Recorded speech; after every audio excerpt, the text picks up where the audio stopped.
Ladies and gentlemen, welcome to Chris Wine Africa here on the Indaba Africa channel, part of the Indaba Broadcasting Network on Friday, the 5th of February, 2021. A lekker Freitag. And welcome to folks around the world. Well, the music should be a cue for you. Those who are a loyal, devoted viewers of the channel know that if I start with the music when I have a guest, we have a problem. Houston, we have a problem. We were concerned about load shedding in South Africa with Helmoed Römer Heitman. And that is, in fact, a problem. We tried some alternate workarounds, and then we had some IT problems. And so Helmoed is not here. My apologies in advance for if you've tuned in, although I don't think a lot of people tuned in just to hear Helmoed. So we have a small audience at the moment. So I'm guessing that it really is not going to have a major impact. But if you're tuning in for that, we will get Helmoed back on the program. We'll sort this out. And this is just the challenges you face when it comes to tech and the challenges when you face when it comes to South Africa. Well, with that announcement, folks, the Beast is still undergoing its test period. We're waiting, its quality control, waiting for the Beast to be packaged up and shipped to the house. Just waiting for it. Beth says, good morning. I missed yesterday manned COVID vaccine pod. Oh, okay. Does that mean that you were administering COVID test or doing the admin work or something like that? Thank you for sharing that. Well, let's see who's here in the chat. Once again, Helmoed Römer Heitman is not here. Tech problems, IT, load shedding, and then computer problems after that. So not working, but we'll get him back here. Teresa's here at the beginning. She says, greetings to my guest. Unfortunately, he's not here. Matilda Becker, Olaf, Teresa Bauman, Lars Salas. John Jarvis says, very interested in seeing when it is said, as I've been active in this area since 1995. John, my apologies. It's not clickbait. Helmoed and I were just chatting. His last message to me was, says, apologies to all, but the tin brain is on strike. No, it's tech. He says, baffles me. Used it yesterday. Anyway, so Helmoed's writing to me right now, and he can't get here. But what we can do is this. Hang on.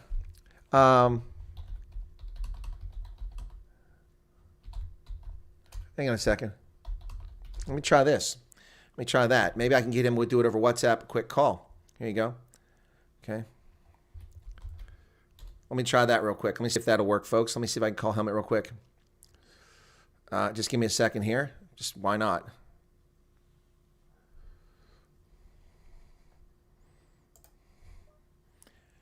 How about I put you on audio and we do a little bit on the audio, then people can at least hear you.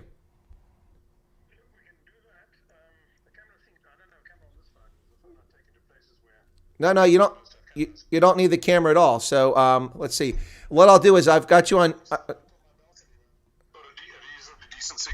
Okay, well I've got you on speakerphone now, so you're on the stream right now, folks. From South Africa Live, I have Helmoed Römer Heitman, South Africa's premier defense and security specialist analyst, and he's with us right now via WhatsApp. So Helmoed, how's it today? Today, a little bit more sunny. Our Pretoria summer was a funny one. Day before yesterday, we had lots of rain and 13 degrees. That's 13 centigrade, which doesn't quite sound like summer. But a lot of rain, which is good. You've been here, you know what rain means to this part of the country. Absolutely, it's necessary. Parts of the country are ankle deep and knee deep underwater, so they may be a little less happy with it. But that's so far so good in that respect.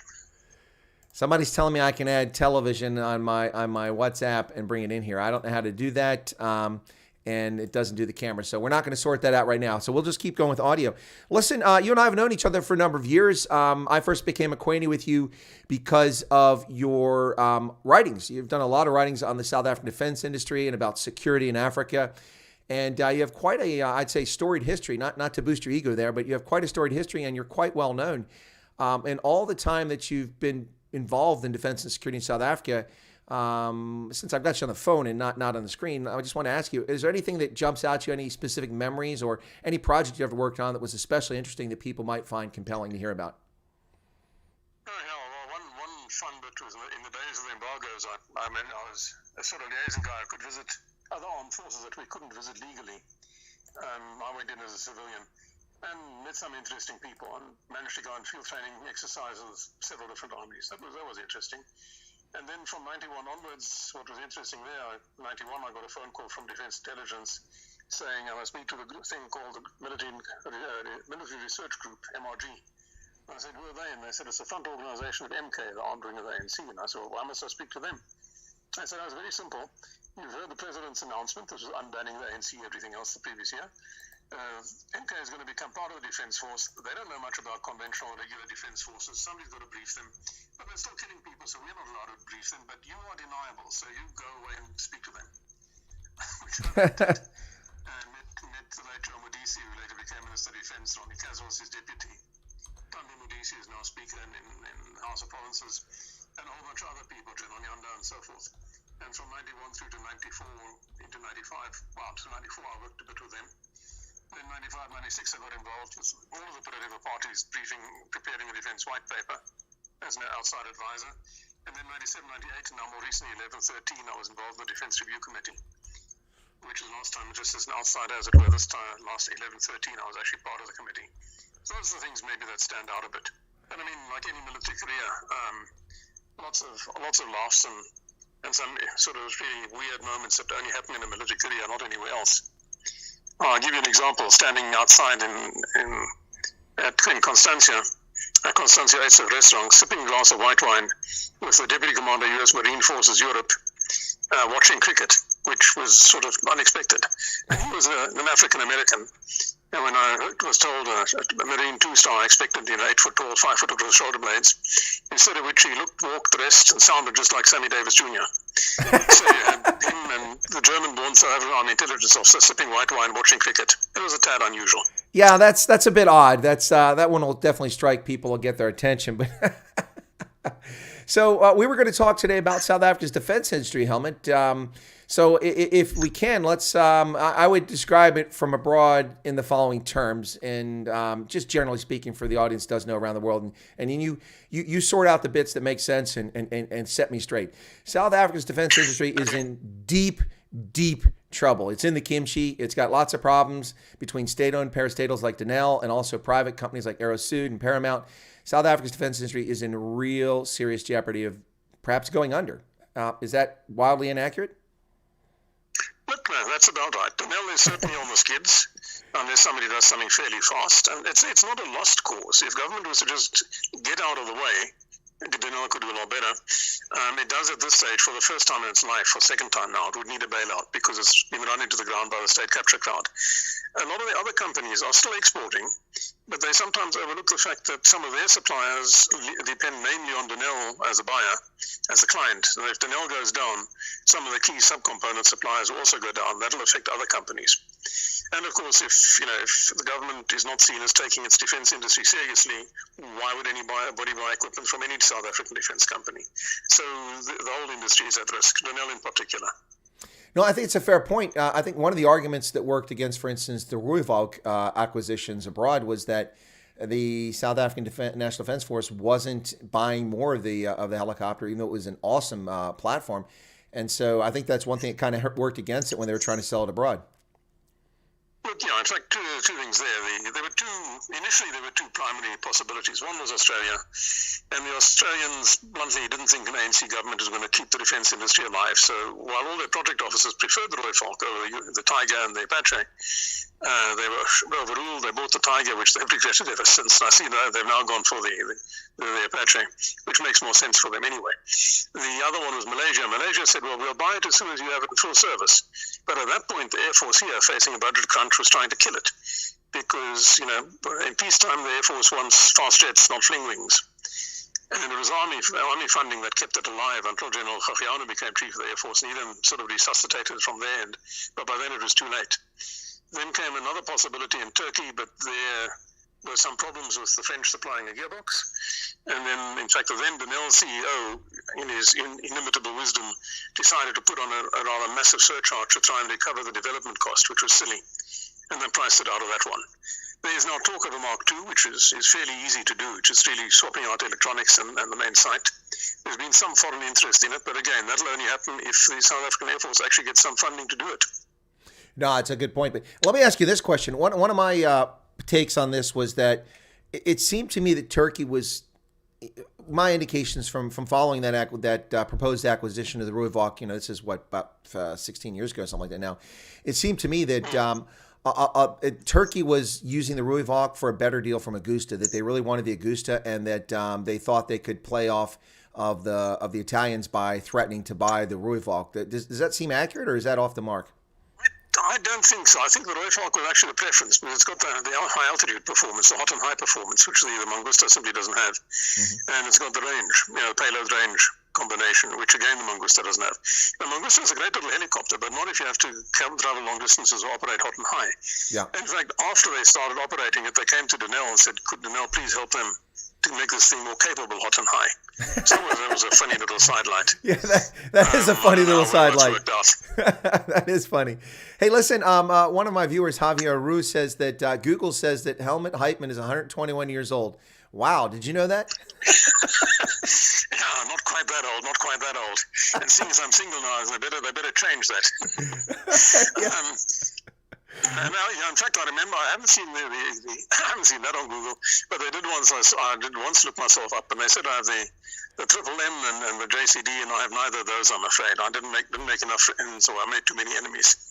Ah, okay. You're referring, of course, to I've never been a team player, I'm afraid. Well, you're referring to military decorations for the audience that may not be familiar with those terms. Yeah. Well, the Rooivalk, version 2 or Mark 2, that'd be fascinating to see. But I mean, given the current situation with lockdown and the job shedding that's been taking place in South Africa and all that's going on, gosh, that seems like a Herculean effort in and of itself, just to design and then try to sell a new version of the Rooivalk. Yes and no. And the no part is interesting. The immediate previous chief of the Air Force, General Mizimong, he managed to scratch together some money out of the Air Force budget, ignoring the acquisition people altogether. And I believe they're taking 3 Rooivalk. They're throwing out the old 286 computers, putting new computers, replacing some of the wiring with fiber, which will also take a lot of weight out of the aircraft, and replacing the original French main site with a site manufactured by Hensoldt Optronics, which is not only lighter and smaller and cheaper and better, but has one other interesting wrinkle. It gives you both a laser designator for a missile like the Mokopa and a beam generator for a missile like the Ingwe, so you can use either type of weapon. So 3 aircraft are scheduled to get that new main site and the upgrade, and then we'll see what happens. Well, that does sound interesting. That'd be cool. Now, listen, I have one of my viewers here, Michaela. I don't know her last name. It's T. I'm going to guess that's Tunes or Through or something like that. But Michaela, she's on here frequently. She has a lovely avatar, but it's really tiny, so I can never see it. She says, hello, Chris. Hello, moderators. Hello, Helmoed, my precious, long-standing friend. Hello, chatters. I take it she knows you, but I don't know her last name. So hello from Michaela. If that's a Michaela in Cape Town, who used to be in Windhoek, I've been trying to call her, so please, if she would please call me, because when I was last in Cape Town, I wanted to have a cup of coffee and didn't get a response on her phone. All right, well, Michaela, if you're, in fact, the same lady that he's talking about, please reach out to Helmoed. He's trying to reach you. If you can't reach him, send me an email, and I'll link the two of you up. Here at Farmers Only... No, maybe small, but if it's pretty, then it's probably her. No, I'm not sure, but I was going to say, here at farmersonly.com, it's our job to bring people together. Yikes. Let's see. So Javier says, I know very little on military equipment, but do understand engines. I understand the Arrival is an iconic aircraft worldwide. The Arrival? What's that? I don't know what he's talking about. Never heard about that one. That means the Rooivalk. Maybe. But hey, I want to ask you a question, because when I was last in Pretoria, I got to meet General Hachano. I had dinner with him. Fantastic chap. I really enjoyed that conversation. I'd known about him for decades, but finally got to meet him. And he took me out, and we went to the Paramount Group at Wonderboom. And I saw this amazing aircraft that one of the sons of the designers of the Rooivalk was involved in for Paramount, making this thing called the Arc Light. You familiar with that? Yes, that's an interesting one. It was started at Aerosud. Yeah, Aerosud is a company that makes components for Airbus and for Boeing, and it was started by the 4 of the engineers that worked on the Rooivalk project, the 4 original engineers actually. Mm-hmm. And Arlex started. They don't like me to say this these days, but they told me that themselves as a little bit of a training project for the young engineers, including Dr. Potgieter's son. Yeah, because they wanted them to have the experiences they had on the little thing, the Alouette gunship that we initially developed as a prototype, as a demonstrator. And it started from there. Then they realized that there was real potential. Then Paramount went in with a bit of funding, and I believe that a little later they had a major falling out, and I believe now Paramount owns that aircraft. Although I'm not quite sure there about the IP, which may still reside with Aerosud or with the original designers. But it's an interesting aircraft. It's sort of, you might call it a miniature OV-10. Yeah. It's single engine, but a pusher. So you've got a wonderful field of view forward. what is particularly interesting, it's got a weapons bay under the cockpit, where you can either put in a cannon pod, or you could carry weapons, or you could carry stores or emergency supplies or something like that. And then, of course, it's got underwing hardpoints. Yeah, the thing I liked about it was it's great for reconnaissance. From what I saw, you could use that for counter or anti-poaching, for counterterrorism, for border security, for a lot of different things for reconnaissance. It looks as if you could attach a whole lot of different sensors on there, both electronic and optical sensors if you wanted. And for the pilots themselves, I mean, you could even use it for like search and rescue because of its airspeed, and the canopy is so broad and open, you can see almost 360. Yeah, and that, I mean, that weapons bay there could be with a little bit of redesign. It could be given a door to allow you to drop a rescue pack, for instance. I mean, another role for it in a peacekeeping environment, for instance, would be route reconnaissance and convoy escort. Because convoys do get ambushed, you want to avoid that. And it would be much more cost effective than using a helicopter, and much more capable than most other aircraft because of that field of view and the sensor capability. Yeah, what I was going to say, that's what it reminded me of. It reminded me with even better views for the pilot of like the Apache. You know, I'm thinking of helicopters. And the reason that comes to mind, Helmoed, is that back when we first went into the Balkans in the 1990s, before we went, the Geneva Peace Plan, the Van Zoen Peace Plan, all these peace plans that never came to fruition, we were given the mission at the time to prepare to go to former Bosnia, or former Yugoslavia, to Bosnia. And one of the missions we looked at was that convoy escort for Apaches, putting Apaches in hunter, killer reconnaissance teams and putting them at battle positions along the route and hairpin turns and things like that, where the convoys would be vulnerable. And that's great, but at $10,000 an hour for operating costs for an Apache, that was something else. Now, this aircraft that Aerosud designed and Paramount apparently has rights to now, seems to me to be a much more affordable option that could accomplish the same sort of things, and frankly, a lot quieter too than an Apache. It would be, and with a vastly better field of view, and then that weapon, which none of the top time trainers have. At the moment, of course, the South African Air Force is using the Rooivalk in the Congo in the armed reconnaissance role, among others, and also the escort role. Where it's proved very effective, actually. And I've spoken to some other officers from other countries serving with MONUSCO in the DRC. And several of them have remarked to me that both the Rooivalk and the Oryx medium lift helicopter surprised them, because helicopters are supposed to break frequently, and these things don't. Yeah. They just keep chugging along. Well, I mean, the Mi-8, that thing is a horrific looking thing to look at, but they've been durable for the Russians for decades. Are you there? Helmet? No, its high isn't all that great. Yeah, no, that's a fair point. Listen, I got some good news and some bad news. Okay, you ready? Yeah. Okay, so Michaela T is indeed Michaela Thiessen from Cape Town. She lost her phone last year in all contacts. She's currently rebuilding that. That's the good news. It is her. You do know her. The bad news is I think getting coffee with her in Cape Town is going to be a bit of a challenge because she's in Colorado. Yes, well, that would be a little difficult, wouldn't it? And at the moment, our racist president has banned travel from South Africa because the majority of the population are black, and so they can't come here. So in the logic of his own party, that makes him a racist. So I'm sorry you can't travel here because South Africans are not welcome in America. Well,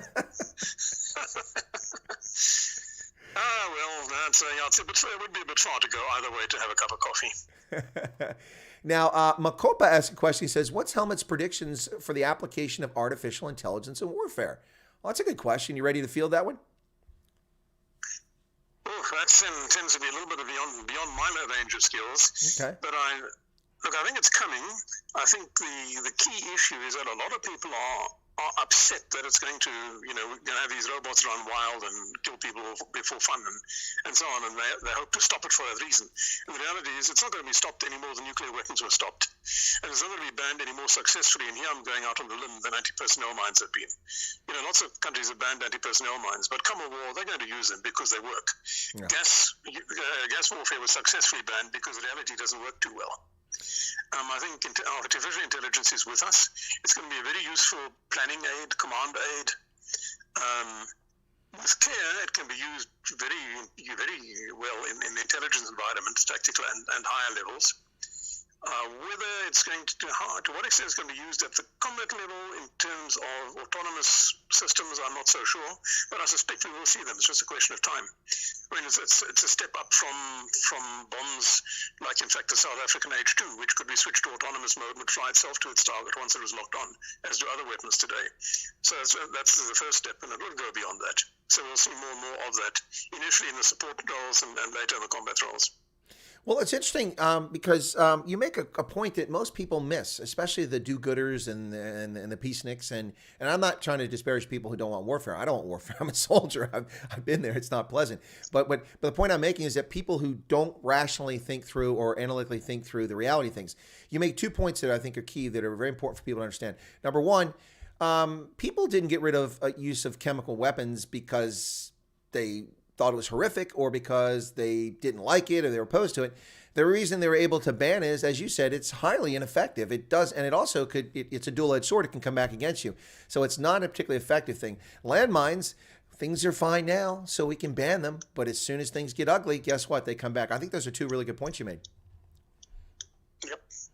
That's the same with runaway crating munitions are usually used with anti-personnel mines to prevent them being lifted, the delayed action ones, and they're going to come back too. That's the reality of life. Yep, that is a good point.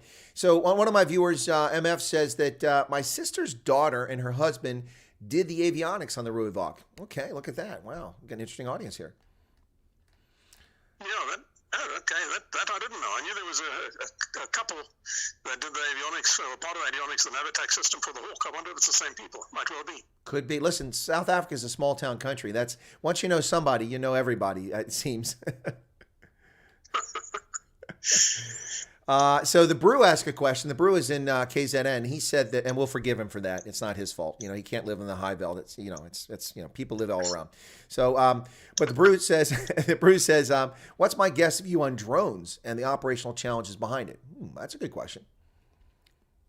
Sorry, the signal got a bit bad there. What is? Yeah, no, he's asking your thoughts on drones and any operational challenges with deployment.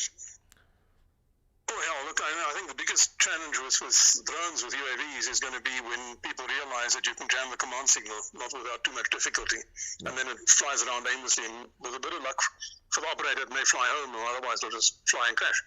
But they are very nice reconnaissance tools, and I think as they become smaller, and you get these really tiny ones now that you can carry in your webbing and launch from your hand, and those for little tactical reconnaissance around the corner and so forth, particularly, they're going to make a much bigger difference in warfare. And I see the Brit Army is just trialing an Australian one that you launch out of a standard 40mm grenade launcher, albeit the long-barreled one. At that level, we haven't really seen the effect there yet. That's going to be pretty impressive. The bigger drones, we've already seen what they can do in Afghanistan and elsewhere. The South African Army had some experience with them in Angola. They've changed the thing. You don't have to hang a pilot out there to get shot at to get the picture. I think maybe the fighting between Azerbaijan and Armenia has given a slightly over-the-top view of what they can do. There wasn't really a suitable air defense system there. And you will get defenses developed against drones, electronic defenses and probably some kinetic as well.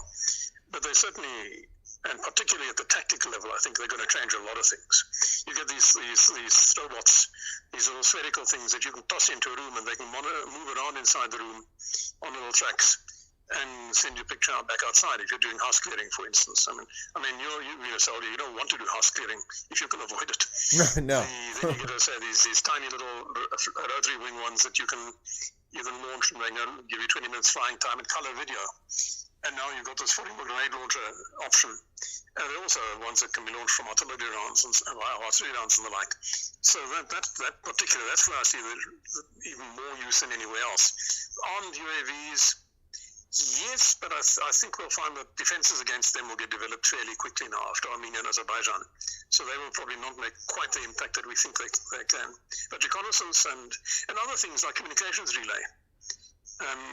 We use Bosbok and Kudu aircraft and Cessna 185s as sort of Telstar missions doing communications relay in Angola.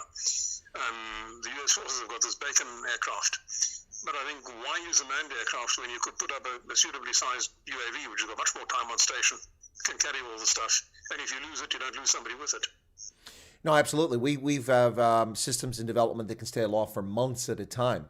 It's pretty amazing. But, and you talk about weapons platforms. We've had the Global Hawk, which has been used for a multiple variety of purposes and flies at such a high altitude that people don't even know it's there, and systems don't even pick it up. It's way up there. Now, as far as the small ones you talk about, you can put in your webbing, in your kit. We deliver those. Is it the Vulcan? I think it is, or something like that. Or the Vulture, or something like that. We deliver those to when I was in Uganda, to the Ugandan People's Defense Force for use in Somalia against Al-Shabaab, and they proved to be quite useful, but not very durable. They kept breaking apart. Yeah, on the other hand, the tiny ones are so cheap that and are getting cheaper all the time, so they become a disposable item. The other thing is, of course, unmanned ground vehicles and unmanned surface vehicles and unmanned underwater vehicles. Those are new areas that are not that yet well explored. Yeah, no, absolutely. No, it's fascinating what can happen with technology. But at the end of the day, all the technology aside, warfare is a nasty business, and it's fought by infantry, and and you can't occupy ground with a drone. Yep, I'm afraid not. PBI still has to go there and live in a hole in the ground. Yeah, which is not all that much fun. So now Michaela said that she'll be returning to Cape Town sometime, and she'll definitely hold you to that coffee date, which is long overdue. Well, that's good news. Well, in fact, I actually, then we go further. It's been so long, actually. The last time I was there, they bought me dinner, so I owe her dinner. Oh wow! Well, listen. The only thing I have to say here is Helmoed. I'm like, well, what am I? Chopped liver, Michaela? Where's my coffee at? You don't have to fly to Cape Town to give me coffee. You'll have to come here. I'll buy you coffee. Come to Pretoria. Oh, so I have to go. I have to go to Pretoria. Cape Town. So I have to go to Cape Town to get coffee with Helmoed and Michaela. Okay, all right. Well, it's a date. The three of us. Anyway, but no, it's so MF said that her daughter. I think she meant to say Natasha. It's a typo here. It says not Shua. I think it's her daughter Natasha has got photos sitting in the Rooivalk. And yes, to you, Helmoed, the married couple Hank and Liesel Howes indeed are the avionics folks on the Rooivalk and Denel. That was in fact them. Wow. Yeah. Then actually I have bumped into them at a couple of functions, but they wouldn't remember me, and I probably wouldn't remember them by sight. But I remember being introduced to them. Wow, look at that. That's it is a small world, isn't it? It is, and it keeps getting smaller, let me tell you. It well, especially for people who are here in the U.S. or in the center of the political or the right, it gets very small as you lose your social media platforms. But yikes! So now John Jarvis saying that the SADF used drones with their artillery for years. Did they use that for spotting and for redirecting fire, or do you know? Yeah, in Angola they used the Seeker. They first had some Israeli drones that they bought in. Yeah. Then they built the Seeker here. They used that in Angola to find the bad guys. And one of them, I think they lost two. One was shot down, but 11 assorted missiles, including 2 or 3 SA-8s, were used to bring it down. And they did the cost effectiveness analysis afterwards and said, well, can't we launch a few more and let them fire off more and more missiles at that rate of exchange? But they work quite well there. They've since developed them further. The Seeker was also, by the way, used by the UAE armed forces in Afghanistan, operating out of Bastion with the Brit forces, and apparently did very well there. They bought some more of them. Then here, the Army later developed another UAV that was ATE, which is now part of Paramount, called the Vulture, which was specifically an artillery target finding and fire control system. But that one hasn't seen operational use because we haven't had a war. The Seeker has used them. Meantime, the Army's bought some others, and particularly Special Forces got various smaller UAVs that they use for themselves that they bought in. And then there's a whole clutch of companies in South Africa developing UAVs all sorts of shapes and sizes. So I think that is a growth industry, although possibly the one area that somebody needs to look at is to find a command and control system that allows you to integrate a number of different UAVs with different subsystems in them to give you one picture to anybody who needs it. Because at the moment, everyone's got its own little control system, which is a bit of a pain. Yeah, no, and it's certainly within our technological capacity to do that right now. It's actually a little surprising that it's not more widespread that someone's been working on that, but that is an interesting approach to it. Folks, you're listening to Chris. Sorry, let me just going back quickly to Angola and the Seeker. Yeah. The one Seeker that was shot down, one of the officers, he was then a colonel, later retired as Lieutenant General Dion Ferreira, who was commanding 32 Battalion, or had been. At that point, he was commanding the brigade in the southeast of Angola. Having a devilish sense of humor, he couldn't resist it. He said to his UNITA liaison officer that could they please send out a team to find the small Japanese gentleman who had been flying that aircraft. And for a brief moment, I actually believed him. God. Oh, my goodness. Yikes. Well, on that note, folks, you're listening to Chris White Africa on the Indaba Africa channel here on the Indaba Broadcasting Network, broadcasting today over YouTube. My special feature guest today on a Lekker Lekker Freitagabend is none other than Helmoed Römer Heitman, South Africa's premier defense industry analyst. And we're talking about his experiences. Now, there's a question here about your bio. Let me give a very poor bio of you, and because I'm sure there's state secrets we don't want to reveal here, but let me give a poor bio of you, and then you can fill in the details where you're allowed to, so we don't have to eliminate any of our viewers, okay? All right. So my understanding is that your background is that you were in the police force, reserve police force. You did border duty up in Angola, and no, it's Army. Oh, Army. Okay. Army, and not much operational experience. I spent a little bit of time in the operational area, but I was mainly a staff officer. Okay. All right. But you spent that time with the Army, and then later became a journalist covering the defense industry and conflict, but not just South Africa, but you've covered Africa as well, correct? Yeah, for a long time I was the only guy covering anything in Africa. Yeah, that's true. Remote control, but now there are more people writing, and much more usefully, there are people actually in African countries writing about what's happening there. Okay. Anything else you can tell us about your background for our audience that might find it curious? By the way, so far, I'm sitting here holding my mobile phone, as you can imagine, in front of my microphone. It's just me on the screen. Folks, this is because we had some tech issues, some load shedding, and then some problems with the IT on Helmoed's end. So I figured let's just try to do a phone call. So he's on my mobile phone. We're talking from Pennsylvania to South Africa. That's how we've got this. That's why he's on the screen. But anyway, let's. Is there anything that more about your background that people might find interesting since you're not on the screen? I suppose I can say that I had this wild notion of actually joining the regular army, the permanent force, but the army and I decided within weeks that we didn't like each other, so I left, and I stayed on 26 years as a reserve officer. So that was perhaps a little weird. But I've been around the military my whole life. I was actually born in Germany. My dad was stationed there working for the US Army, funnily enough, and although he's South African. And I spent the first 3 years of my life in and around Smiley Barracks in Karlsruhe. So, and as a closing comment, perhaps some years ago, I presented a briefing at AFRICOM in Stuttgart. And afterwards, I took across to the snack bar, canteen, whatever you want to call it. And I walked in, and this is now 40 years after the event. The smell of hamburgers, coffee, and donuts had not changed. Well, that does sound like what they make for our troops. And I immediately realized where I was. Say again? As I walked in there, I last done that at age 8, actually at age 7, and I walked in there now in my 50s, and the smell was instantly recognized. Well, we never changed. We nothing but the finest for our boys in uniform. Yikes. Yeah, having been a customer or victim of that sort of thing there in Germany, and I can relate to that quite well. In fact, a lot of our officer clubs and non-commissioned officer clubs were the same ones that the Nazis used when they built these barracks back in the 1930s. Yep, well, there's a fun one that the French Air Force in Berlin did not take down the Luftwaffe Eagle with the swastika. They left it up. Oh. It's when the French left and the Luftwaffe moved in, the new Luftwaffe, they chopped it down. Yeah, 65, 70 years after the war. That's crazy. So let's see. Erica says the interview sounds like a ham radio conversation. Delta Zulu 35. This is Amber Romeo 32. Over.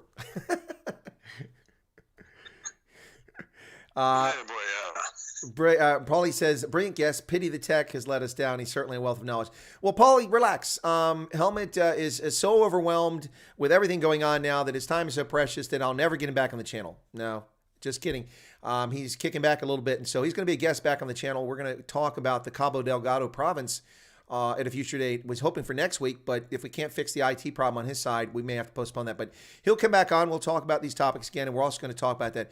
Helmoed, a lot of people in South Africa are really, not to get into it too much, but a lot of people in South Africa are really focused and concerned about this Cabo Delgado insurgency that's taking place, one that I predicted back in 2012, 2013. Yeah, it is a worry. Some people say, it's none of our business, it's far away. But if IS establishes themselves in this region, then we all have a problem. It's like a cancer, they can spread. But the other thing is that if they move a little bit south, they get close to the Karabasa power station, which we need. They get close to the gas fields we're using now. We're already right next to those gas fields that are supposed to be developed from which South Africa expects to import gas. And more to the point, if they take a leaf out of the book of MEND, or the Niger Delta Avengers, for instance, Nigeria, and turn to maritime terrorism against offshore platforms, then it's a very small step to turn to piracy in the Mozambique Channel. And all of our imported oil goes through that channel. All of our trade that with the Middle East, with the Persian Gulf, Mediterranean, Western Seaboard of India, goes through the Mozambique Channel. So we really don't need piracy or maritime terrorism in the Mozambique Channel. And again, that sort of background, it's a problem we should be doing something about, not just South Africa, but the whole of the SADC. And I'm very disappointed myself that the Mozambique government has been dragging its feet, initially pretending there's nothing wrong and now not really knowing what they want to do. And that the SADC, as a grouping, perhaps not surprisingly, is huffing and puffing but not doing anything. And that South Africa is not doing anything. At least doing something in the channel, perhaps. Close off supply routes over the beach and through the Ruvuma River. Well, but to be fair, that would mean that these lovely, what do you want to call them, corvettes or frigates, whatever they want to call them, that they bought from the Germans were actually serviceable and crews could put to sea. I'm just saying. Yep. You'd have to give the Navy some money to get the stuff back to sea. But to be fair to the Navy there, when they bought those 4 ships, they bought them with a 5-year spares package. Yep. And everybody laughed at the project officer. Why are you buying spares? You order them when you need them. And his answer was, if you had the money, you'd buy 10 years worth of spares. But anyway, he bought 5 years worth of spares. Then January, and it was based on a certain number of sea days per ship per year planned, as all navies do. I don't know the number off the top of my head. Then January 11, we started the Mozambique Channel patrols. By the end of 2013, they'd used up all the spares and been given no extra money by Treasury to replace spares, or for that matter, consumables, anything else. So we wound up with 3 broken frigates and 1 cannibalized one. Yes. And everybody blamed the Navy. Well, if you're going to use a piece of equipment beyond the planned utilization rate, you are going to pick up problems. If you don't have money for spares, and if you don't have the money to do refits or even routine maintenance, things will break. Doesn't help you blame the operators. They can't fix that. Absolutely. No, I don't blame the Navy at all. I blame the ANC-run government for this. This is a failure of leadership, vision. It's funny, Helmut, because people always act as if, these resources are simply just there to be used. It comes with a fixed cost. So, for instance, this week, people are shocked to find out that the Department of Defense here in the U.S. has announced that the deployment of 26,000 National Guardsmen to the Capitol building in D.C. has cost us $500 million in operating costs. Yeah, well, you've got to feed them, you've got to charge batteries, you've got to give them water to drink, you've got to house them, you've got to move them. Yep. It costs money. And then the allowances, I guess, they've got to pay their salaries and their allowances. Right, because the guardsmen are not active; they're civilians. It's not just the U.S. and South Africa. Look at the poor German military, the Bundeswehr. Oh. I mean, their serviceability rates at one stage, about a year and a half, 2 years ago, the Bundeswehr serviceability rates of ships and aircraft and military vehicles were actually lower than the South African National Defense Force. That's astounding. I'm not shocked though. The government under a so-called conservative, who really is just, as far as I'm concerned, a former Stasi informant, and Helmut Kohl's biggest mistake ever, mentoring her. I not wait to see the backside of Angela Merkel. But she is underinvested in defense, and this is one of the things that Trump was upset about. And of course, the media misrepresented what Trump was doing when he threatened, well, if people aren't going to pay their share of their GDP and defense spending, then we're going to leave NATO. He was never going to leave NATO. But guess what? Most of those countries now actually pay their 2%, which was the agreement that all partners agreed on decades ago. Look, I mean, say what you like about Trump, that one he got exactly right. The Europeans have been freeloading off the US ever since World War II. Yep. And with a partial exception of the UK and France. But certainly the Germans and all the others have been freeloading. And he was right to call them out on it. No, absolutely. And it's worked to an extent at least. Yeah, well, it's interesting because little countries like Estonia we're putting now. See, that's the misnomer too. They say this for the general public because people don't understand what's going on. Pay their share. All these countries were paying their dues. Oops. All these countries were paying their. Is there someone in the background there? Oh. All these companies were. It's a bird. Oh, it's a bird. I was worried there was an assault going on. It's a typical. No, that was a typical Pretoria Hardy-Dar flying over my head. It wasn't doing anything while it was flying. It was just flying. Well, listen, Helmoed, any time there's sudden movement or communication goes out in South Africa, my instant concern is something has happened. So that was, I had to pause for a second there. But but for the general public, they always say that, and Trump even did this. So he's like, they're not paying their fair share. Now, let's make the distinction. Those countries paid their dues for membership in NATO for the operating budget. That was all taking place. But what they weren't doing was the agreed upon 2% of your GDP spent on national defense. Now, the Brits were even cheating because they were including pensions that they were paying to veterans as operating expenses, which is not true. So they had to adjust as well. Yep. In fact, the funny part, of course, the Japanese used to fudge the other way around. We only have spent 1% of GDP on defense. Right. But if they built a new airbase, it came out of the National Aerospace Infrastructure Budget. Well, that's, of course, because of the play that game two ways. That's, of course, because the Japanese self-defense force was supposed to be castrated and neutral and not a threat to anyone. So, but it's interesting. The Japanese have an airbase. They have an airbase in Djibouti. Yeah. Going back, actually, in history, going back to the US Navy, some yonks ago, and I think it might have been the ships of the Great White Fleet, but we're talking that sort of era. At one point, the Navy could not get money for new ships, but Congress did pass money to rebuild and modernize and upgrade existing ships. And what they did was they took a section of keel of a ship and they put it at the bottom of the graving dock, and then they built a new ship around it and called it, this is now the rebuilt USS something. Ah, gotcha. Which is being creative. Absolutely. Here's an interesting question from Javier, and I'll answer part of it. You're probably better positioned to answer it, but he's asking, is the military moving away from conventional radio to IP-based radio and/or satellite communications? Is conventional ham radio still superior?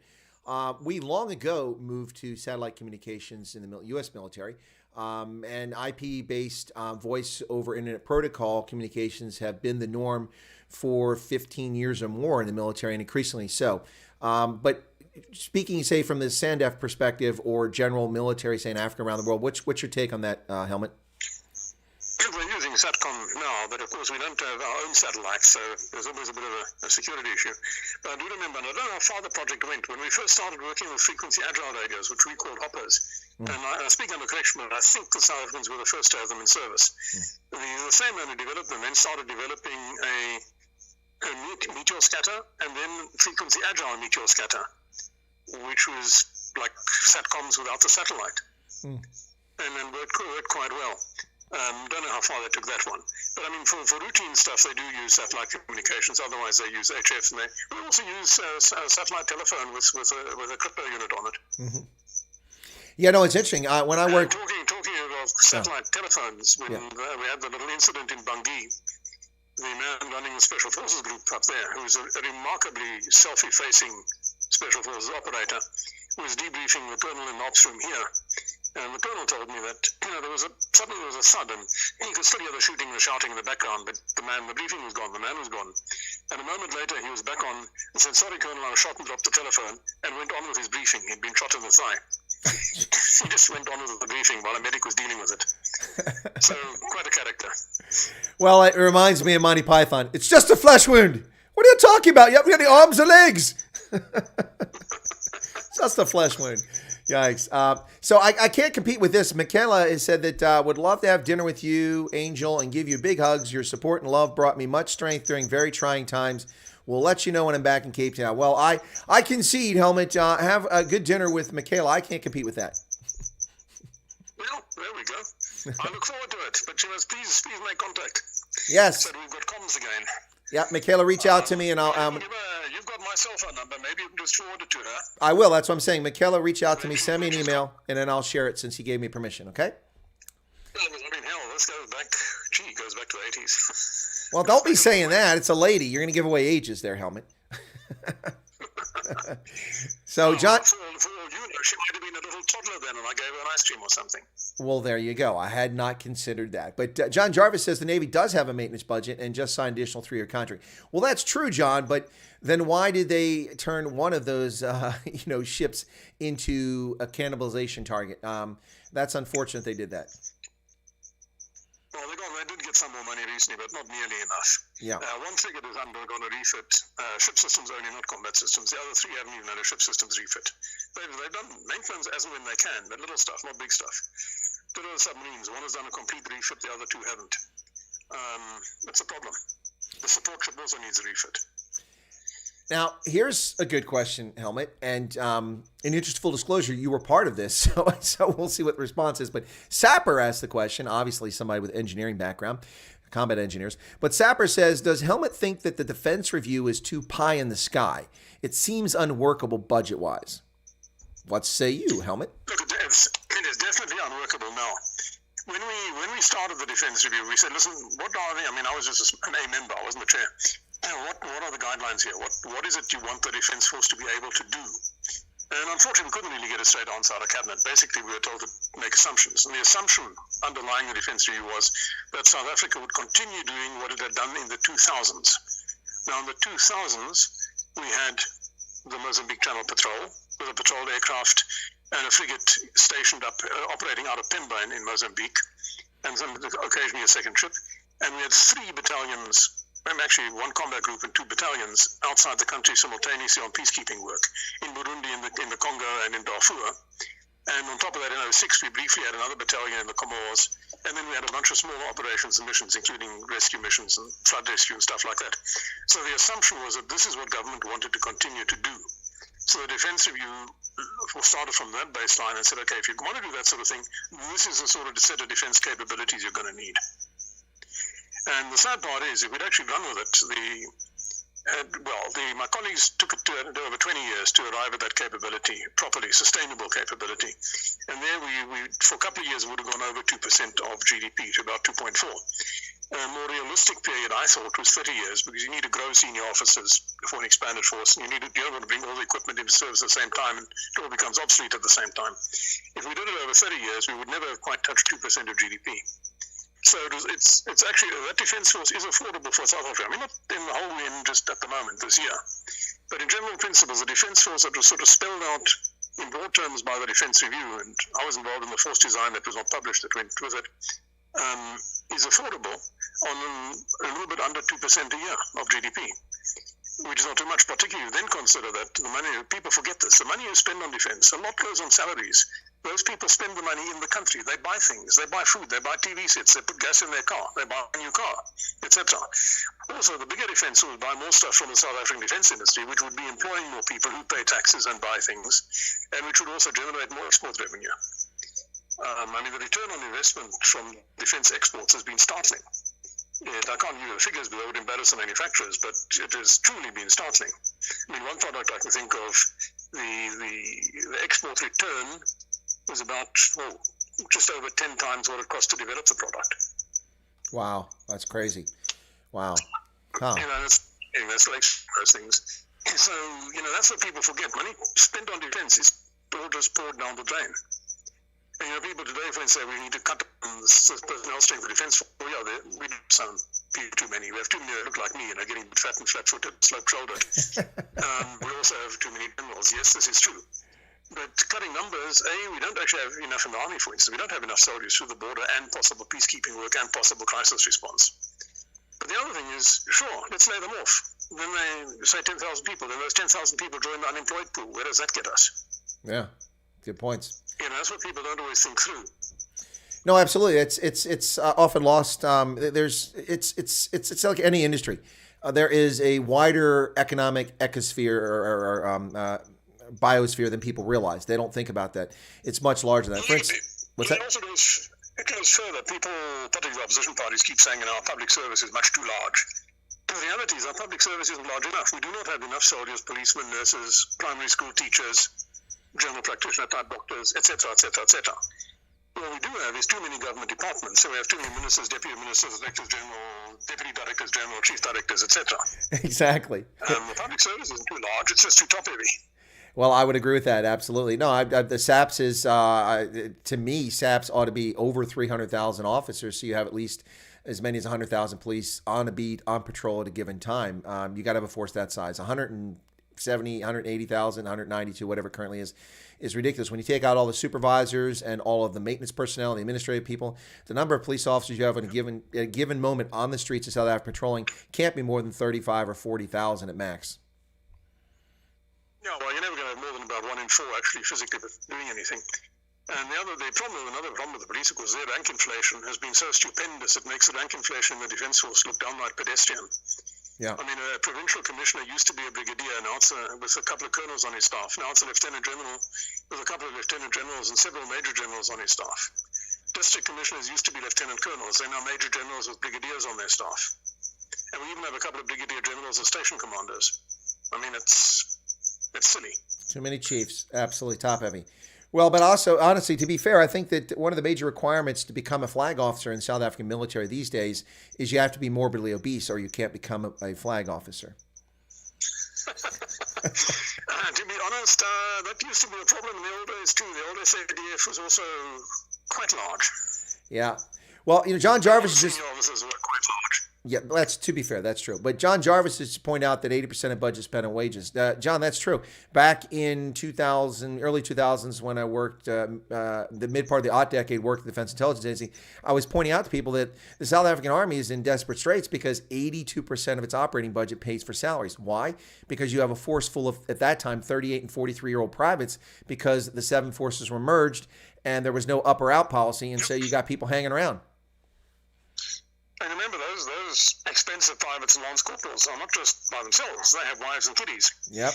Which are looked after by the medical system, and they get a housing allowance, etc. No, some people simply say, "I'll throw them out." Or you can't. Let's be honest about them. Most of the ones that are now overage and undereducated for promotion purposes are guys that went into exile with the ANC or the PAC. So they, regardless whether you agreed with their cause or not, that's not relevant. They went to exile for a cause. Mm-hmm. And they gave up some educational opportunities. Now they come back. Now that we've employed them for a while, we can't just say to them, "Okay, it was nice having you. Thanks very much. Cheers, goodbye. Go and starve in the gutter." You can't do that. Yeah, no, absolutely. No, but it's often... And Treasury's not willing to cough up the money for proper severance packages. Exactly. They should have done this long ago. It's, and not just that. I mean, looking at the force from an operational readiness standpoint, you can't have an operationally ready force when your combat infantrymen are 48 years old, overweight, and have massive health problems like hypertension, high blood pressure, type 2 diabetes. You need 18, 19, 20-year-old privates, not 50-year-old privates. No, at 18 and 19, they're fit enough and they're also dumb enough. Well, that too. I didn't want to say that to insult any 18-year-olds. No, they're clay. You can mold them at that age. That's why it matters for military. That's why we have their whole acculturation process in uniform. Yep. So Duvall said Duvall says a friend of his was a highly qualified submarine captain, and he wasn't at sea for 18 months at one point because there was no money for fuel. He left, became a merchant marine sailor, and is getting paid his value now. That's sad, but true. Look, we've lost others. We've won. Our absolutely outstanding fighter pilot is left now, runs his own test pilot consultancy or test flight consultancy business internationally out of South Africa. We've lost some. We're going to lose more good people if they're not actually doing things that they joined to do. Pilots join to fly. People join the Navy, by and large, join to go to sea. They want to work with ships. Soldiers would like to be deployed. They don't want to sit in barracks twiddling their thumbs. Now, here's an interesting take on the police, and we didn't really get into this very much, but I'll mention it because Joe pointed this out, Joe Neiman. Joe says that the problem with our police is too many policemen patrolling areas they know nothing about. They do not know their communities, landmarks, or the dynamics of the people in the area. This is no connection. Now, I would say, before you respond real quick, Helmoed, that one of the arguments I've made since 94, going back to the new dispensation, is that you had to transform the old police force into a police force with forensics capability, investigative capability, detectives, properly equipped with vehicles and training, as well as, most importantly, community-based policing. You had to be in the communities. Patrolmen had to know people in the community in order for them to trust them. And that's never really developed. And I think that's where Joe is going.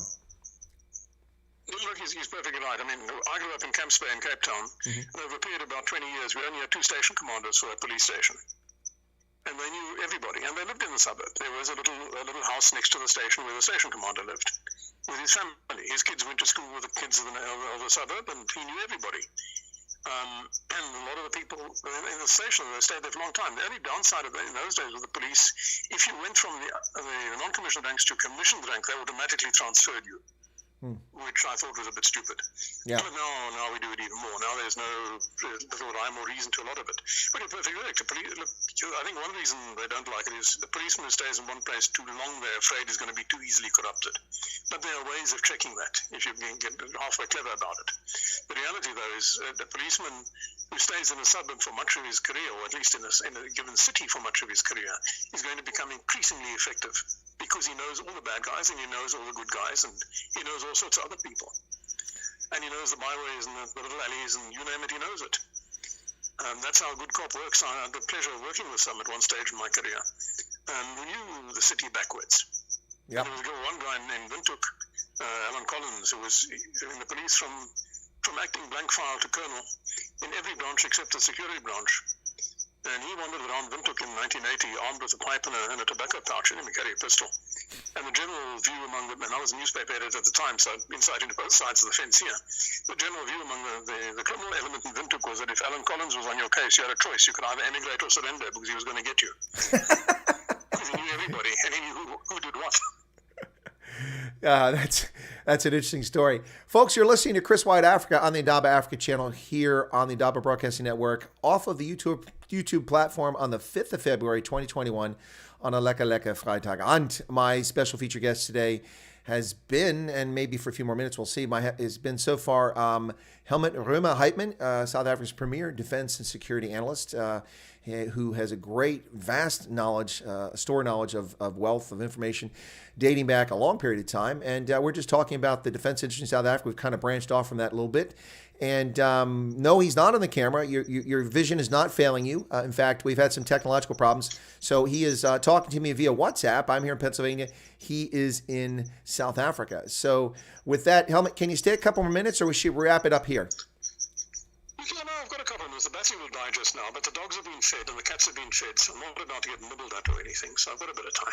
Okay, well, that's good. I just wanted to check, make sure. Folks, listen, a lot of you are saying how much you enjoy this stream and you're fascinated by my guest. You're really liking it, but I'm not seeing it in the likes. I see 72 likes over here, 100 people watching the program right now. Push the like button. Come on. You can do it. Come on. You can do it. It's not hard. Push that like button. All right, there we go. That's a little bit better. Okay. So now this is a risk here. The brew is a great guy, but sometimes he gets in his garage and he has a few too many Castle lagers and he asks questions.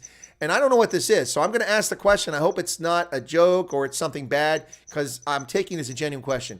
The brew says, is the guest part of the Moth Club? I have no idea what that is, Helmoed. Do you know what that is? Oh, no, that's no. The Memorable Order of Tin Hats. No, I'm not. Okay. All right. So it was a cheeky question then. No, it's a real question. Oh, okay. But the thing is, the moths, strictly speaking, they were established after World War I. And they were mainly in the British and Commonwealth armies. And essentially, you only a member if you saw combat. Okay. And I never really saw combat. I got mortared by my own people once. I had an AD machine gun, have an AD right next to my ear, which was not funny.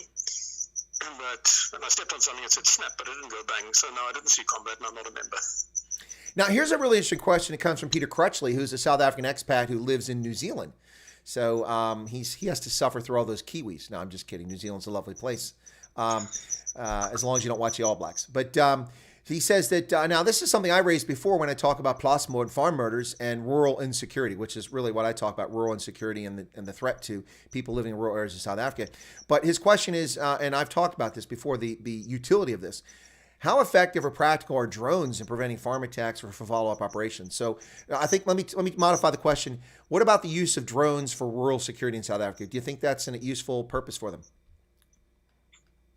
Look, it can in some cases. In the more, shall we say, the very rural areas where people are not going to be moving on foot, they're going to be moving by vehicle. If you have a drone capability, I mean, a manned aircraft would be the same, just the drone is cheaper. If you have a drone capability, you know there's been an attack farm X, and there are only 2 roads out of that area. You can put a drone up and see if there's somebody driving in either direction, then put a roadblock ahead of them. It's much like border security. And drone could be very useful in that environment. And modern drones are small enough and cheap enough and simple enough and have sufficient endurance, I think, to be useful in that role. But I would say that, and one of the arguments I make is if you're going to use them, it can't be spotty. It can't be, you just put them up when something happens. You've got to have consistent, persistent coverage, long duration, and capability to do nighttime.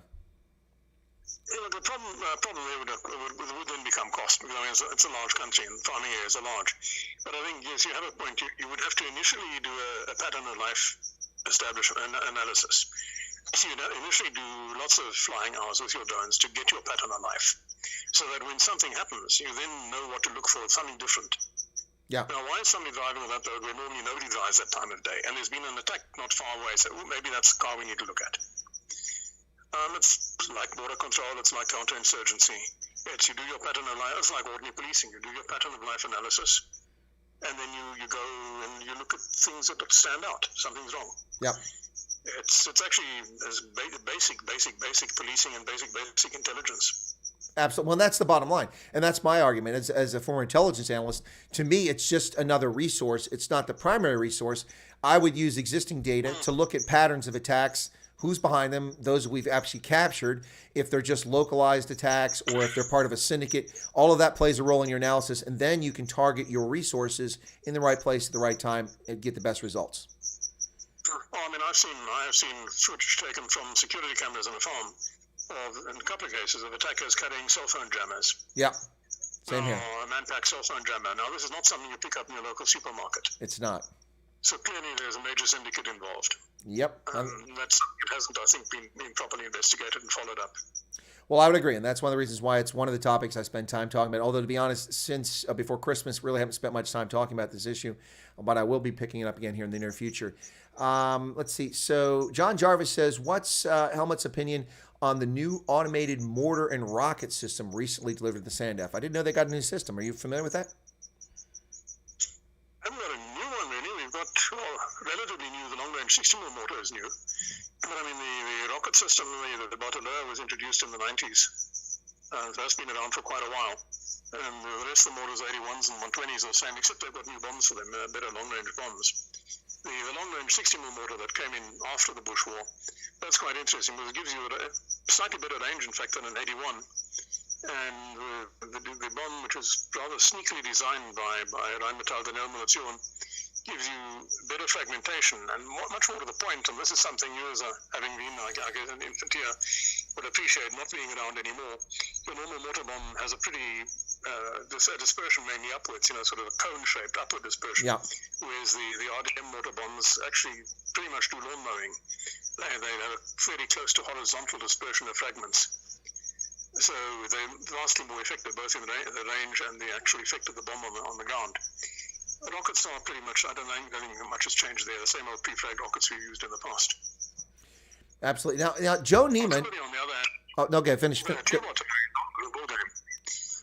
mean, there were the G5 and G6, if they were the long barrel, the L52 barrel, now shoot out to beyond 70 kilometers, and 100 kilometers or just over 100 is perfectly doable with a suitable booster round. Then, of course, your problem is target identification and acquisition. Someone just gave a super chat. Terry Wan, they just gave a super chat. I'll get that in just a moment. But before I do, Joe Neiman, who asked the question about, I think someone asked with drones, or maybe he's responding to it, he said, no, with an exclamation point. We've proven time and again that manned helicopters outperform drones every time with an exclamation point. Not once has a drone gotten better results than our helicopters for arrest. Okay, Joe, that's a fair statement, but I think that we'd have to sit down and talk about mission planning and focus. I mean, the cost of operating a helicopter, no matter what the model is, doesn't come at less than $500 per hour when you consider phase maintenance and the operational cost of it. Drones can operate for a fraction of that, and if you use them judiciously. So we have a difference of opinion there. I respect your opinion, Joe, and I'm not claiming that you will use these to make arrests. There are other purposes to this. So anyway, I just thought I'd read that because that was a good comment he shared. No way I would see a drone replacing the manned helicopter. Yeah, I never advocated that. I never advocated that because manned helicopters are much more responsive. You can do things, but they are incredibly costly. That they are. Yeah. So now Terry gave a super chat, and it looks like it's Chinese yuan, I think is that currency symbol. Says, will aging Oliphant tanks be replaced? There's a good question. These things must be 60 years old at this point. Well, they were acquired in the early 50s. They've been rebuilt, somewhere, and others were acquired in the 70s from India and Jordan. They've been rebuilt several times now. The reality is, let me be very brutal here. I think no. And I've actually said to a former director armor, the Armored Corps needs to start reinventing itself as an armored corps with no tanks, only armored cars of some shape, size, or form. Because a usable tank, a worthwhile tank today, costs you about $4-5 million US drive away. And there's no way on God's good earth, South Africa, at any stage, anywhere in the near to medium future, can afford that. So the Olifant will be around for a while yet.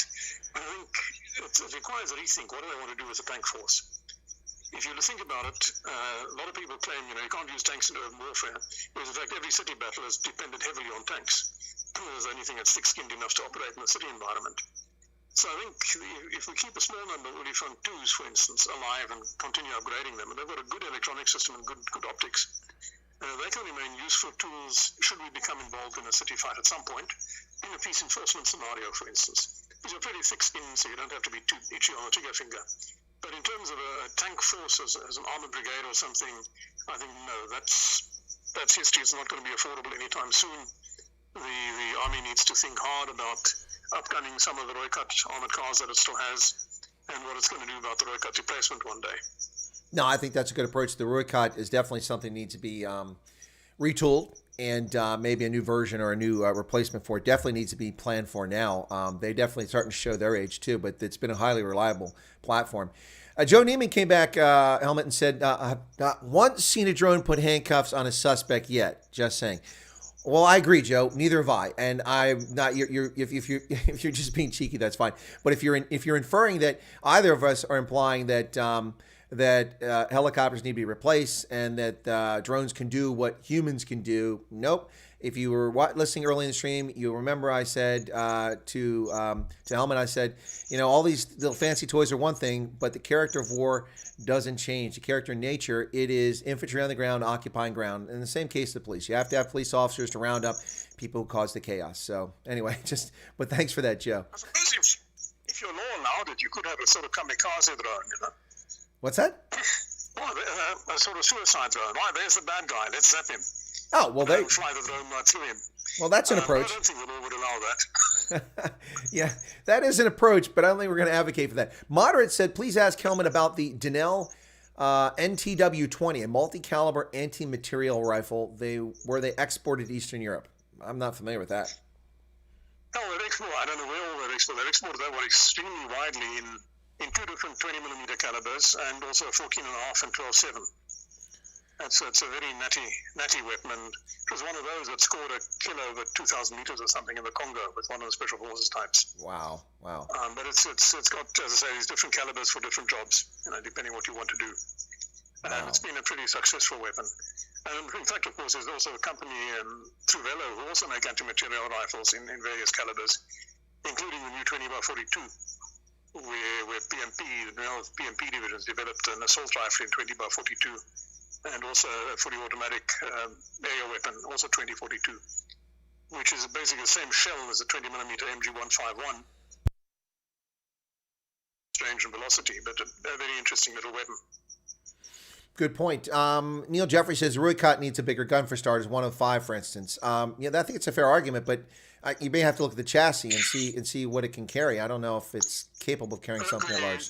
There was a 105 variant. Yeah. Initially, there was a bit of a tussle within the Directorate of Armour between 105 and 76. Yeah. They went for the 76 because they were going to use it for combat reconnaissance and raiding.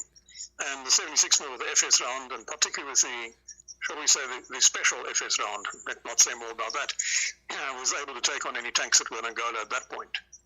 It wasn't intended as an armored combat vehicle, to fight other armored vehicles, really, except in ambush situations, or if you had bad luck, the tank was going to do that. Yeah. The 105 was developed with an eye to export. We've also looked at it, and I was involved in that indirectly, taking the long wheelbase version of the hull, which was developed for the anti-aircraft vehicle that was then never produced because the war stopped, and putting in a low recoil 120 based on the gun developed for the tank technology demonstrator that was going to be the basis for development beyond the Olifant. And that was perfectly doable. So you could put a low recoil 120 into a rifle, much as the Italians have done with the Centauro. Now here's a question here from Terry Wan, who gave the super chat earlier, and I'll answer it, and then let's get your thoughts.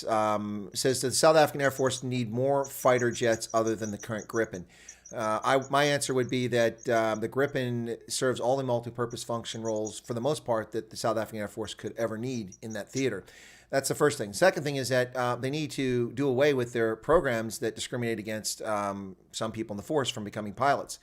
And the third thing is that they actually need pilots to fly it. So I don't think they need any other aircraft because they can't even fly the Gripen. Helmut, your thoughts? Okay.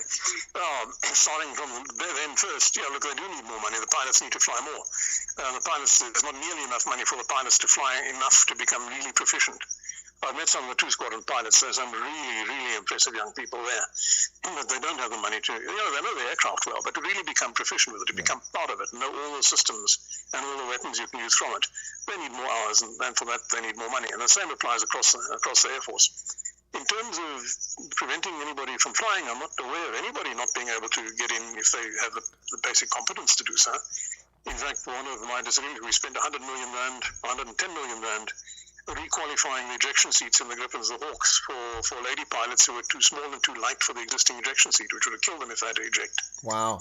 That's quite an expense. I thought that was a bit over the top because I remember a conversation with a former chief of the Zambian Air Force, General Shikapwasha, who over breakfast one day said, the tragedy of his life was, he says, I was born to be a fighter pilot, but they don't make fighters my size, because he was about 6'8" and big with it. So he was doomed to fly transport aircraft his whole career. But so I'm not aware of anybody not being able to get into the flying line or even the fighter line if they have the ability and the aptitude. All races are there. Certainly, I've met them at all races. There are ladies flying the Gripen. Yep. Then looking at the aircraft itself, look, the Gripen force is a little small, to be honest. 26 aircraft is a bit small, not as minute as the Roy Falk force. If I could have, ideally we would have a mix of medium and or light, which the Gripen's actually light fighter, of light and heavy fighters, but we can't afford it. Right. I think from my point of view, or if I could have a magic wand, I would add another dozen Gripens, but I'd go and buy a dozen E's, or the 2-seat version F, which has got an extra cubic meter of fuel and a bigger wing with 2 extra heart stations. Use that as my strike aircraft and use the existing C's as my general purpose fighter aircraft. But it's a perfect fighter for us because it requires minimal ground support. It's got it's got slightly better combat radius with weapons than the Mirage F1 AZ had, and much better than the Cheetah ever had. And I mean, when they deployed Gripens, for instance, during World Cup 2010, they deployed a pair to each of the cities where there was a match or fixture, a set of fixtures. It was part of the air policing role that was part of the deal to get the 2010 here at all. 2 Gripens would fly, say, from Makadu down to Cape Town, and the ground support team was 2 technical guys with a toolbox, and there'd be 4 bags in a Cessna Caravan. Now, if you think back to the Mirage days, it would have been a couple of Hercules carrying oxygen and nitrogen and generators, and starter trolleys, and God knows what else. Yeah. No, that's pretty amazing. I'll tell you, but speaking of airframes, the Cessna 208 Caravan, one of my favorite all-time platforms. Awesome plane. Yep, we've got a couple of them, as you know, fitted with a sensor turret, an optronic sensor turret, which are pretty good border surveillance type aircraft as well. Shh, audience, don't tell anyone about that. That's a state secret, okay? You don't know about those sensors. You can see them flying around. You can see them parked. They've been advertised. I'm just kidding. At this point in my life and career, I no longer have any secrets. Oh, there you go. Unfortunately, I do have some secrets which I can't divulge. Unlike Hillary Clinton, I don't send my secrets over unclassified emails. I'm just saying. But hey, let me ask you this question. You're going to get cancelled or something. What's that? You go on like that, you're going to get cancelled. Oh, I'm sure I'll get canceled at some point. People don't like the truth, but on the tech platforms. But let me ask this question because one of my other all-time favorite aircraft is the C-47 Dakota. And South Africa had 9 of them, but they crashed a couple in the past few years. One into Drakensberg. I don't know what happened to the other one. I think they still have 7 operational. That platform has been around since World War II. I think there's only 3 that are actually being used now. Okay, 3. And they're all 3 in the maritime role. Not that they're really maritime aircraft. I mean, they use a weather radar. They don't have an optronic turret, but it's all there is. A long time ago, at one stage, the Air Force had a hell of a large, 40-something C-47, so the sorted shapes and sizes. And I spent a fair number of hours in the back of those. Also discovered the warmest place to sit in the cabin. And then they upgraded some to turboducts, and then they got rid of some of them, and then they fitted some turboprops to some more. But they're gradually running out of parts, and they're running out of life. So they do have to be replaced at some point. No, absolutely. Well, one of my favorite commercial airlines is Buffalo Airways out of Yellowknife in the Northwest Territories.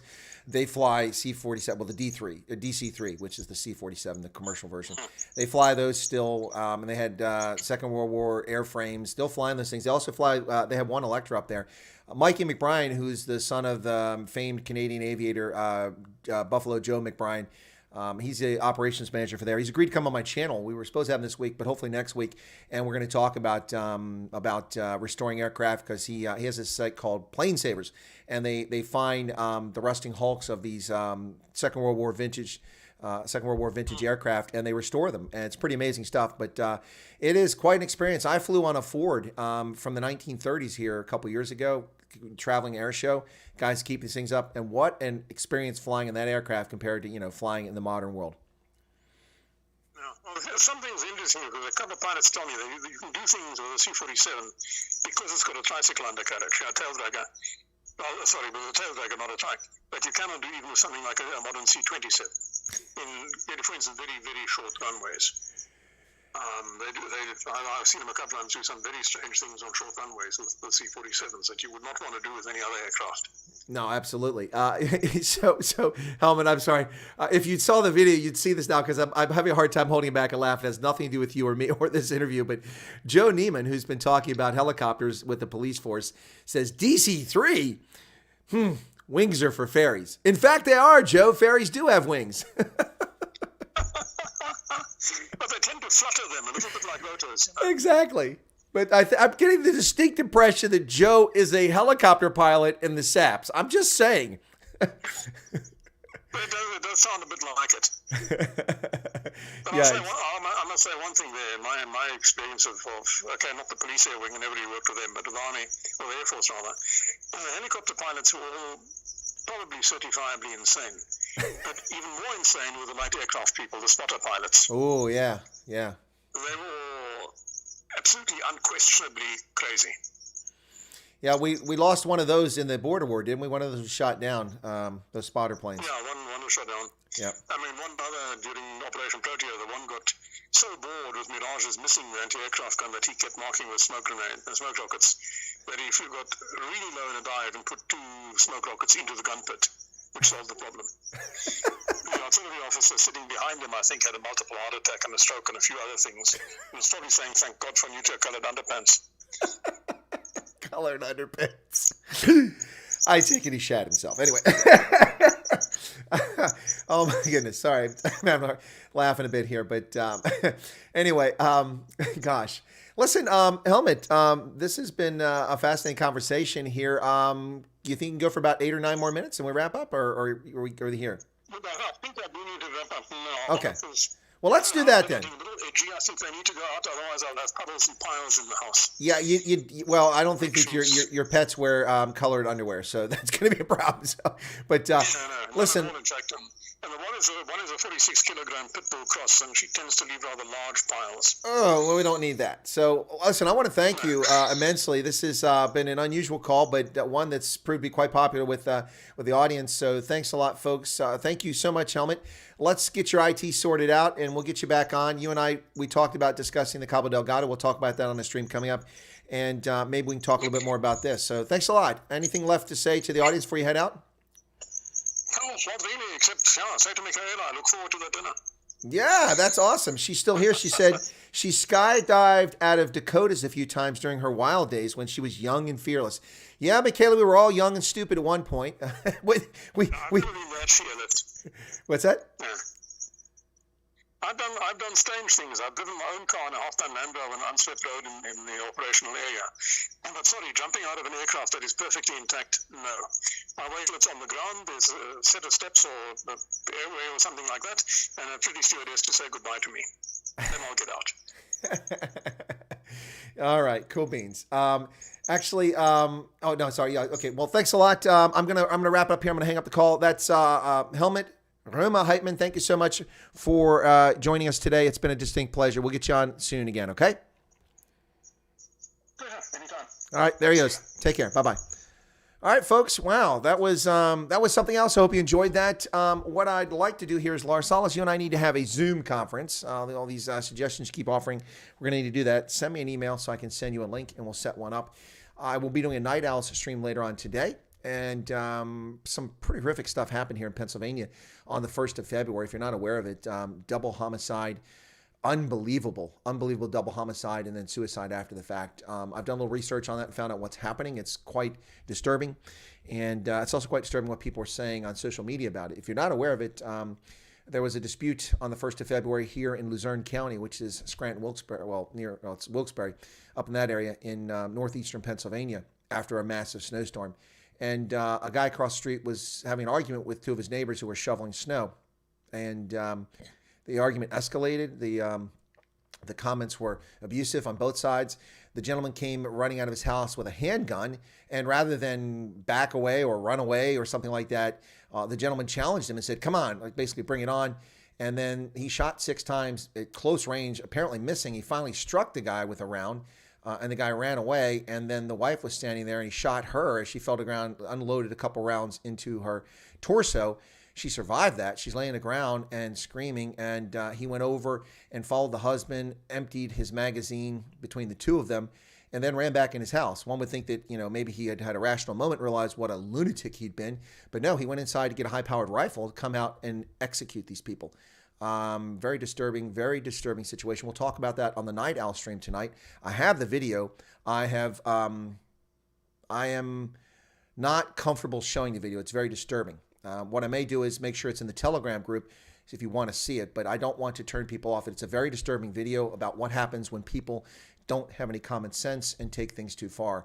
Very disturbing situation, folks. But so we'll talk about that on Night Owls tonight, among other things. Poor Alexandria Ocasio-Cortez, she was nearly killed by Ted Cruz. But she wasn't even in the Capitol building. And the fake stream media are covering up for her. So things like that we'll talk about tonight, folks. Thank you all so much for your questions. I didn't get to all of them, but I got to a lot of the questions. We managed to get those in there. Makopa says, thank you to both you and Helmet. You're both great people, and we are honored by the privilege of two of you sharing your time with us. Well, it's our pleasure, Makopa. Thank you guys so much. Nice jersey. It's a Canadian jersey, road jersey from the 2019 Rugby World Cup. Check it out. There you go. This is a road jersey. Got the Canada Maple Leaf over here. When I saw this, when it was first announced, I had to have one. So I didn't wait for a discount because I'm kind of frugal. I just bought it at the price. It was Canadian, so it wasn't like US dollars. So it was actually cheaper than ours. I ordered it and I got it in, I want to say August or July. Maybe it was August. And it got here. When I got to Japan, all the Canada fans were like, how'd you get that? Where are you from? I'm like, I'm from the States. You're an American? You have our jersey? I'm like, yeah, why not? I'm like, I tried to get one. They're not available. Well, if you snooze, you lose. And so I've loved this jersey. Now after the fact, they made so many of them that they were dirt cheap and people can get them, but I already had mine. So this is a pretty cool jersey. I really like this. This is their road jersey. Okay, what else we got here? Used to work for, used to work for who? Used to work for a Helmet and help build his Porsche. Okay, well, that's pretty cool. Anyway, all right, folks, that's it. I'm out of here. We'll catch you back again. We got 109 likes. Thanks for that. 93 people currently watching. Come on, push it up, push that like button. Let's get it up there. And please tune in for Night Owls. It's a lekker Freitagabend, and maybe we'll have a little Borjol, and we'll get from there. And as Erica said, ein Boer machen Plan. And I made a plan. We made it work, and that was kind of fun. Although it was a bit tiring holding a mobile phone, switching it from hand to hand, but we made it work. Thanks for the advice on WhatsApp and Telegram and all that stuff. Anyway, folks, please tune in for Night Owls. We look forward to seeing you here later tonight. Thank you for your help. I'm going to go out and collect my mail. I haven't been because of the snow and because I've been busy all week to collect my mail from the post office. So it's time to do that, and I will be back a little bit later. Thanks a lot, ladies and gentlemen. God bless. Thanks for the super chat. I appreciate that. And also for all the questions and comments, folks. There you go.